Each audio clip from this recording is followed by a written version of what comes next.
Hello, I'm Mary Doyle, one of the senior consultants at Walking the Talk. The work I've been doing recently with clients on limiting self beliefs has actually made me stop and reflect on my own. You know, the sort of thing, it's that negative self talk in your head. I mean, so many of our beliefs serve us well and they drive really great positive behaviors, but most of us will have one or two beliefs that restrict us in some way. And if we're honest, we hold on to that belief so tightly that it can often take up way too much space in our heads. So for many, many years, I held the belief that I was absolutely rubbish with numbers, and I would actively, avoid situations where numbers might come up in the conversation until I was asked to sit a numerical test as part of a leadership assessment. I was sick at the thought of sitting that test. So I was absolutely amazed when the trainer confirmed that I had actually passed the test and passed it well. And I held on to that limiting belief so tightly. I asked her to go back and double check that because I couldn't believe it.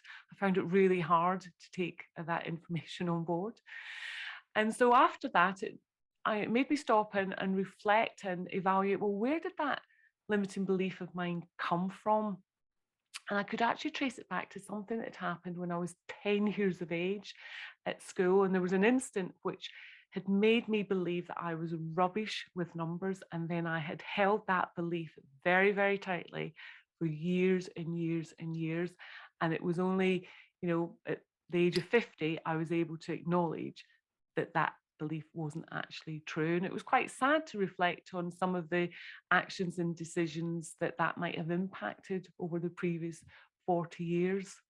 So now it's a real privilege through Walking the Talk to work with clients all over the world on their limiting self beliefs and to help them just examine what they are and the impact that that has on their lives and on the behaviors that they have. And then to help them just to reframe them into something that is going to be more productive and enhance them rather than restrict them. And in some cases, that can be quite transformational. And so, thinking about my own belief with numbers, I'm not quite at the stage that I'm happy to accept that I'm brilliant with numbers, but I'm very happy to believe that I'm good enough with numbers. I'm still a work in progress, but it's great just to pause and reflect on what beliefs might be getting in our way and what could we do to just take some time to reflect on that and to reframe them into something that will serve us much, much better.